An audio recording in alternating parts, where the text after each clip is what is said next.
Ever find yourself like irrationally afraid of something and you're like, why am I afraid of that? Like, are we born with these fears or do we pick them up somewhere along the way? It's a really fascinating question. It is. And today we're going to unpack one of psychology's most, well, infamous experiments, the little Albert experiment.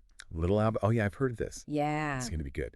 Okay, so Buckle up. hit me with it. What is this all about? So picture this. 1920, we've got baby Albert, just a little guy hanging out in a hospital. Okay. And researchers, John D. Watson and Rosalie Rayner, they wanted to see if they could actually, like, create fear in a human, make him afraid of something that naturally he wouldn't be afraid of. So they basically wanted to engineer fear from scratch. Exactly. They were working with this theory that humans were only born with a few innate fears. Things like, loud noises or like the feeling of falling. Okay, makes sense. Yeah. Right. But everything else learned. Huh. So like a blank slate when it comes to fear. Exactly. So they needed something, a neutral stimulus, something that little Albert wasn't already afraid of. Okay. Enter the white rat. Oh. He was curious about it. He even tried to touch it. So this is important, right? Because it establishes the baseline. Yeah. Got to set the stage. Before you can create a fear, you got to make sure he wasn't afraid already. Exactly. All right. So we got little Albert. He's cool with rats. He's vibing with the rat. Vibing. He's like, what's up, little buddy? So then what happens? How do they go from a rat to fear? So here's where it gets interesting. Yeah. They start pairing, right, the rat with this really loud, unpleasant noise. Like a scary noise. Like a hammer striking a steel bar. Oh, so like clang. Every time he sees the rat. You got it. Classical conditioning. You create this association, right, in the brain between something neutral, in this case the rat, and something negative, which is that sound. Oh, like that, when you see a commercial with like a really catchy jingle? Oh, yeah. And it's stuck in your head later. Yeah. Even if you don't even care about the product. Exactly. You get it. That's kind of scary. It's powerful stuff, and that's what they were going for. So the big question was, would it actually work? Yeah. Would little Albert, would he actually become afraid of this rat? Exactly. Well, I mean, the experiment is called Little Albert, so... Yeah, poor little guy. Did he actually become afraid of the rat? Just from hearing that scary sound, like, did it actually work? It did. After they paired the rat and the noise together enough times, all they had to do was show Albert the rat by itself. No playing, no noise, just the rat. Oh, wow. And he would start crying and trying to crawl away. Get him away from me. They had basically, like, manufactured a fear response. Out of thin air. Out of thin air, exactly. That's kind of chilling when you think about it, the fact that you can manipulate emotions like that. Oh, yeah. So it actually worked. Yeah. But was it like a permanent thing? Did he calm down after the rat was gone, or did it really stick with him? What happened? That's the thing.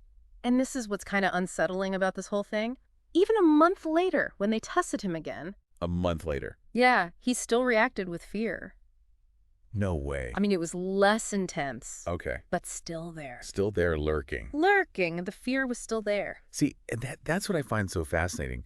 We're talking about a fear that stuck around for weeks. At least. At least.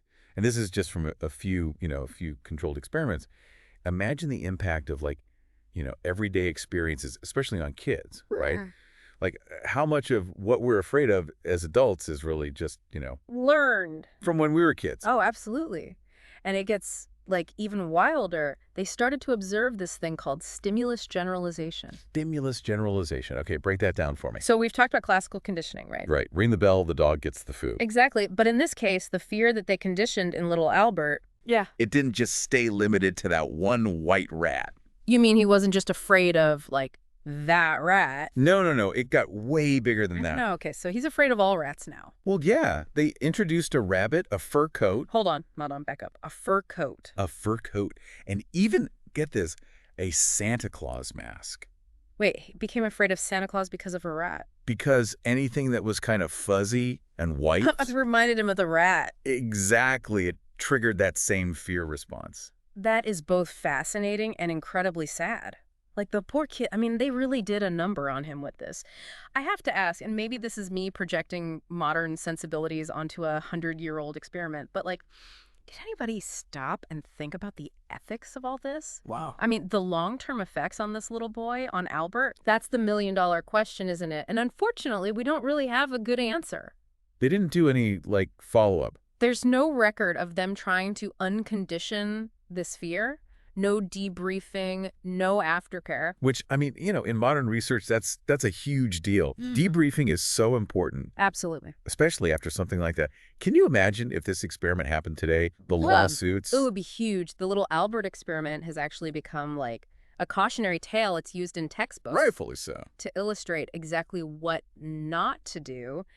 And, it sparked a really important conversation about ethics in research. Right. We're not just talking about lab rats here. We're talking about people and the responsibility that researchers have. Especially when you're dealing with, vulnerable populations. Little Albert was a baby. He couldn't consent to this. His mother's consent was questionable at best. Yeah, definitely a different time. But even setting aside the ethical questions, which are huge, we can't ignore the impact of this experiment. No, we can't. I mean, it showed us that fear isn't always this innate thing, right? It can be learned, it can be conditioned, it can even be generalized. It can be spread. Yeah. And that has implications for everything. Think about advertising. They're always pairing their product with something we already have positive associations with, like attractive people, happy music, hoping that some of that good feeling rubs off on whatever they're selling. It's true and it works. Or even think about phobias, right? Yeah. The little Albert experiment kind of gave us a framework for understanding how those might develop. So we can thank little Albert for our fear of, I don't know, spiders or clowns. I mean, it's not that simple. Of course, of course. Not all fears are conditioned that way, Right. but it definitely showed us how powerful conditioning can be. Especially in those early years, right? When our brains are like sponges, soaking it all up. Exactly. Kind of like freaky when you think about it, right? Yeah. How many of our own like little quirks or anxieties or whatever can be traced back to some like totally forgotten thing from childhood? It really makes you wonder. It does. Like, I'm terrified of clowns, right? Yeah. And I have no idea why. Could it be like a scary clown at a birthday party when I was little? Some creepy clown doll? It's totally possible. Right. Who knows? It's like, it's in there somewhere, buried deep in my subconscious. And that's like the real takeaway from the little Albert experiment, right? Yeah. It kind of opened up this whole new understanding of how fear works. How it can be created, how it spreads, how long it lasts. Yeah. Exactly. But then that brings up another question, like, how do we deal with those fears, especially if we don't even know where they came from? Well, the good news is, Okay, good news. I like that. if we can learn a fear, Right.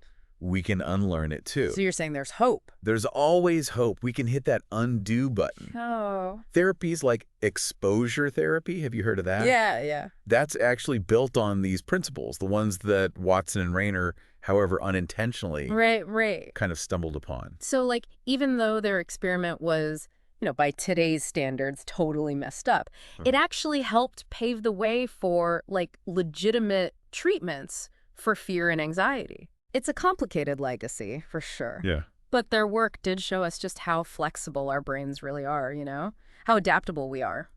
So we're not all stuck with, like, a fear of Santa Claus because of one messed up experiment 100 years ago. Exactly. We can change, we can grow, we can rewrite those narratives. I love that. Yeah. So to our listeners, if anything in today's deep dive resonated with you, if you're out there and you've got this like little nagging fear that's been holding you back. Yeah, what is that fear for you? Exactly. What can you do to maybe understand it a little better, maybe even challenge it? Just remember, little Albert showed us, fear can be learned, but can also be unlearned.